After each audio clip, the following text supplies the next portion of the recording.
अस्सलामुअलैकुम। जीएम उर्दू से मैं हूँ फरजीन नईम। बुलेटिन का आगाज करते हैं। साना शोधाए पुलिस पेशावर की याद में दुआया तकरीब का म्यूनसिपल कमेटी लियाकतपुर में इनेकाद किया गया। तकरीब में शोधा की याद में शम्में भी रोशन की गई और शोधा की बुलंदी दर्जात और शोधा के वर्सा को सब्र जमील के लिए खुसूसी दुआ करवाई गई। तकरीब में पुलिस के जवानों और शहरियों ने शिरकत की। शुरा का कहना था कि शोधा हमारे माथे का झूमर है, जिनकी कुर्बानियों को कभी भुलाया नहीं जा सकता। मुतहिदा मरकजी अंजुमन ताजरान मुबारकपुर की तरफ से यकजहती कश्मीर के लिए रैली निकाली गई, जिसमें मुबारकपुर की तमाम जमातों ने शिरकत की और कश्मीर बनेगा पाकिस्तान के नारे लगाए। मज़ीद जानते हैं हमारे नुमाइंदे मलिक एहसन गिरवा से। जी एहसन, तफसीलात से आगाह कीजिएगा।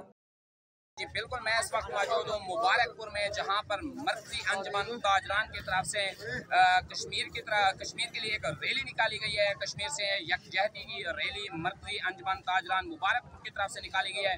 मेरे साथ मुत्तहिदा मरकजी अंजुमन ताजरान के सदर मलिक अब्दुल वहीद मिशन साहब मौजूद हैं। आइए मज़ीद उनसे जानते हैं।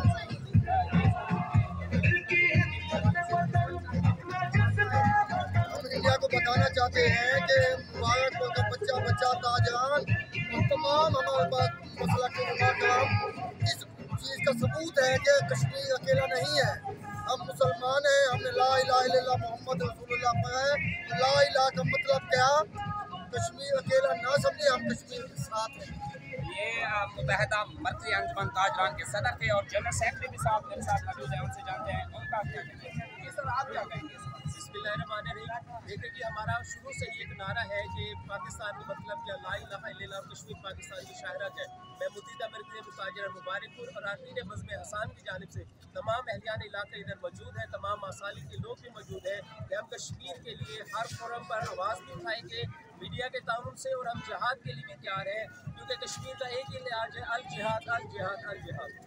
जी बिल्कुल, मेरे साथ ये मुत्तहिदा मरकजी अंजुमन ताजरान के ओहदेदारान मौजूद थे। मरकजी सदर मलिक अब्दुल वहीद मिशन साहब और जनरल सेक्रेटरी मलिक अमीन इस्लाम साहब भी मौजूद थे। उनका कहना है कि पाकिस्तान जो है कश्मीर के लिए इस तरह के कारनामे सर अंजाम देता रहेगा। हम इस तरह सिर्फ रैलियाँ नहीं निकालेंगे, ये कश्मीर हमारा हक है और हम ये लेकर रहेंगे। जी सिबी से हमारे नुमाइंदे इलाहाबाद के मुताबिक मुल्क भर की तरह बलोचिस्तान के शहर सिबी में भी डिप्टी कमिश्नर की हदायत पर district education officer Abdul Hamid Abro की ज़ेर-ए-क़यादत 5 फरवरी यौम यकजहती के कश्मीर डे के हवाले से कमिश्नर ऑफिस से रैली निकाली गई। रैली में ज़िलाई अफसरान समेत स्कूल के तलबा, सिविल सोसाइटी और दीगर शहरियों ने बड़ी तादाद में शिरकत की। डिप्टी कमिश्नर सिबी मंसूर अहमद काजी की खुसूसी हदायत पर district education officer Abdul Hamid Abro की ज़ेर-ए-क़यादत 5 फरवरी यौम यकजहती के कश्मीर डे के हवाले से कमिश्नर ऑफिस से रैली निकाली गई। रैली में ज़िलाई अफसरान, सिविल सोसाइटी, इलाकाई शहरियों, सियासी समाजी रहनुमाओं समेत स्कूल के तलबा और शहरियों की बड़ी तादाद ने शिरकत की। शुरा का कहना था कि आज का दिन तजदीद अहद का दिन है। हर एक पाकिस्तानी कश्मीरियों से इज़हार यकजहती के साथ भारत का मुआशी बाइकाट भी करे, ताकि वो मकबूजा जम्मू कश्मीर के मासूम मजलूम कश्मीरियों पर जुल्म सितम के पहाड़ गिरा रहा है, इनमें कमी वाक़या हो सके। मजीद इस मौका पर डिस्ट्रिक्ट फॉरेस्ट ऑफिसर ने कमिश्नर ऑफिस में कश्मीरी बहन भाइयों से इज़हार यकजहती के हवाले से पौधे भी लगाए। हुकूमत वक्त को चाहिए कि अक़वाम मुत्तहिदा समेत दीगर आलमी ताकतों की कश्मीर में मोदी सरकार की बढ़ती हुई दहशतगर्दी को रोकने के लिए अपना किरदार अदा करे। इस पर खामोशी लम्हा फिक्रिया होने के साथ दुनिया में मौजूद मुस्लिम ममालिक को एक प्लेटफॉर्म पर जमा होने का तकाजा कर रही है, ताकि यार को वाज़िया पैगाम दिया जा सके। मुल्क भर की तरह जिला जाफराबाद में भी 5 फरवरी कश्मीरी अवाम से इज़हार यकजहती के तौर पर मनाया गया। डिप्टी कमिश्नर जाफराबाद के ऑफिस से असिस्टेंट कमिश्नर झटपट फहद शबीर चीमा की क़यादत में एक पुरवकार कश्मीर यकजहती रैली निकाली गई, जो कि मुख्तलिफ शहरों से गुजरती हुई दोबारा डिप्टी कमिश्नर ऑफिस आकर इख्तिताम पजीर हो गई। कश्मीर यकजहती रैली में सिविल सोसाइटी के नुमाइंदों, शहरी इत्तेहाद के उहदेदारान, अक़लियती बरादरी, स्कूल के बच्चों के अलावा ज़िले अफसरान ने शिरकत की। इस मौके पर रैली के शुरा ने कश्मीर पर भारत के गाज़िबाना कब्जे के खिलाफ फलक नारे भी लगाए। इस मौके पर असिस्टेंट कमिश्नर झटपट फहद शबीर चीमा का कहना था कि कश्मीर पाकिस्तान का अटूट अंग है, जिसे कोई हमसे अलग नहीं कर सकता। कश्मीर का मसला अक़वाम मुत्तहिदा की करारदादों के मुताबिक हल होना चाहिए।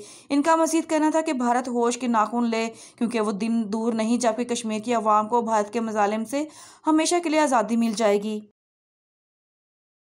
सोबतपुर में भी यौम यकजहती कश्मीर के मौके पर खोसा हाउस से डिप्टी कमिश्नर ऑफिस के चौक तक रैली निकाली गई, जिसकी क़ियादत एसएसपी सोबतपुर हैदर तरीन और अमीर सलीम खान खोसा रुकन सूबाई असम्बली पीपल्स पार्टी के सूबाई रहनुमा ने की। दूसरी जानिब इलाके की अहम शख्सियात के ज़रिए तमाम रैली निकाली गई। इस मौके पर एसएसपी हैदर तरीन का कहना था कि भारत कश्मीरियों के बुनियादी हकूक़ की खिलाफ वर्जी कर रहा है। आलमी बरादरी कश्मीर की आज़ादी में अपना किरदार अदा करे, कश्मीरी भाइयों के लिए हर कुर्बानी देने के लिए तैयार है। इस मौके पर रैली के शुरा ने पाकिस्तान का मतलब क्या, ला इलाहा इल्लल्लाह कश्मीर बनेगा पाकिस्तान के नारे भी बुलंद किए। रैली के इख्तिताम पर कश्मीरी भाई और मुल्क पाकिस्तान की सालमत के लिए दुआ भी करवाई गई। तलहार से हमारे नुमाइंदे ताहिर समून के मुताबिक तलहार के नवाही गांव डई में शोहर गुलाम नबी अराई ने अपनी बीवी रजिया अराई को मुबैना तशद्दुद करके कत्ल कर दिया। मुलजिम कत्ल करने के बाद फरार हो गया। डई पुलिस को इतला मौसूल होते ही लाश को पोस्टमार्टम के लिए अस्पताल मुंतकिल कर दिया गया, जहां लाश पोस्टमार्टम करके वर्सा के हवाले कर दी गई। वर्सा ने मीडिया को बताया कि रात देर से शोहर गुलाम नबी ने अपनी बीवी पर मुबैना तशद्दुद करके शदीद जख्मी कर दिया था, जिसको तिबी इमदाद के लिए खुद ही अस्पताल लेकर गया। जख्मी रजिया अस्पताल में दम तोड़ गई। लाश को घर मुंतकिल कर गुलाम नबी फरार हो गया। दूसरी जानिब डई पुलिस ने अपना मौकफ देते हुए कहा कि मामला घरेलू झगड़े का है, वर्सा के आने पर मुकदमा दर्ज किया जाएगा, जबकि मुबैना कत्ल होने वाली रजिया का शौहर फरार हो चुका है।